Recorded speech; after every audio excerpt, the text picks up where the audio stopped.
Kakasal na kami. Biglaan. Bulatan mo sila. Today's adventure, kinasal na kami sa Paris.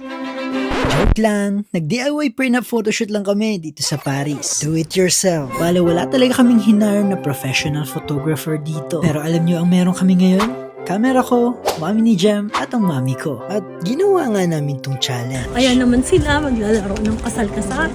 Sinama nga namin itong mga mamis namin dito sa Paris dahil isa to sa dream place nila. Since kasama naman namin sila, naisip namin ni Jem na what if mag-prenup photoshoot na kami dito. Total, ikakasal naman na kami soon. So, si Christina, ang mami ko, ang photographer. Si Mildred naman, ang mami ni Jem, ang assistant. Ang problema, wala silang kaalam-alam sa paghawak ng ganitong camera. Pero buti na lang may oras pa naman para maturuan ko sila ng tamang framing, angle, at yung mga basic like paano yung paghawak ng DSLR camera. Hanggang sa dumating na yung araw ng photoshoot namin. Mula nga sa Airbnb namin papunta sa Eiffel Tower, which will be the first location ng photoshoot namin, sumakay lang naman kami ng 2 train. Oo, pati dito commute pa rin kami. 5 minutes walk lang naman kasi yung train station mula sa Airbnb namin. Hindi nga namin inaasahang sobrang lamig pa pala ngayong umaga. Mind over matter. Dapat di mo iniisip na malamig. Kahit sobrang lamig. Nagpakalamig. Wala kasi kami dalang jacket. We're here at the first location of our photo shoot dito sa Trocadero. I'm so excited because we're the only ones here. Sinadya talaga namin pumunta dito ng 6 a.m. Kaso, Kami na agad tao.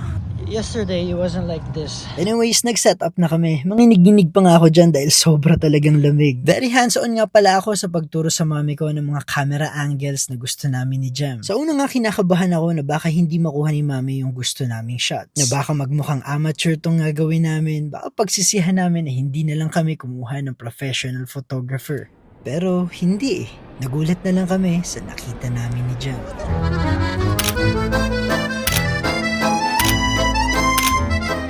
Yun na nga, na-excite kami lalo sa mga kakalabasan ng pictures namin ngayon. Sa pangalawang location, naglakad lang kami ng mga ilang minuto at narating na namin tong spot na to, na may view pa rin naman ng Eiffel Tower. Dito namin ginawa yung gustong gusto talaga namin ni Jem gawin, yung running shots in the streets of Paris. Those kind of shots na mala straight out of movie. And sa next location namin, sumakay na kami ng train. Pero nagutom na ang team kaya nagpakain muna kami ni Jem ng croissant na may coated pistachio. Oo, pistachio ang tawag nila dito. Kaya sa mga pronunciation gurus dito sa Facebook, mag-travel kaya kayo para ma-realize yung hindi lang iisa ang way of pronunciation ng mga English words. At pagkatapos namin mag-breakfast, naglakad na kami papunta dito sa isang palasyo. Kaso, Bonjour, parlez-vous anglais? No visit today.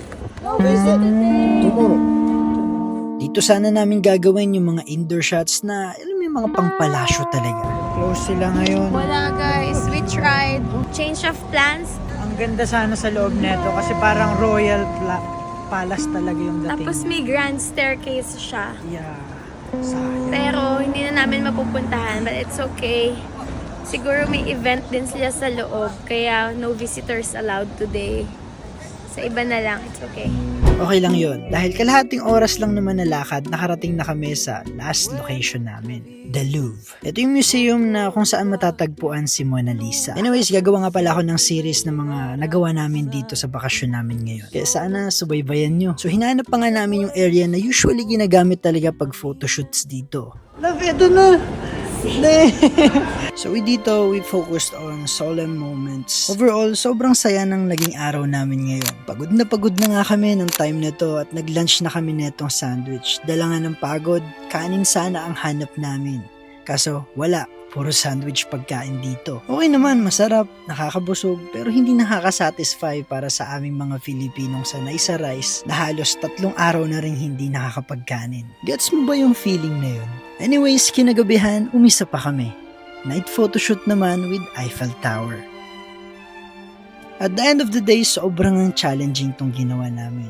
DIY photoshoot ba naman kasama tong mami namin na walang alam sa camera. Sabayan mo pa ng commute sa train, malayo ang lakad, umagang nagsimula ng sobrang lamig hanggang sa napunta sa sobrang init. Ganun pa man, masaya kaming nagawa namin to. Dahil siguradong hindi namin makakalimutan ng araw na ito. Lalo na't sa bawat litrato, ipapaalala nito sa amin kung gaano kami kaswerte ni Jem na may pamilya kaming kasama namin sa journey na to at talaga namang todo ang suporta sa pagmamahala namin. Kung umabot ka hanggang dito, maraming salamat sa panonood. Kami nga pala ang Gem and Jack at may mission kami to make memories while we still can.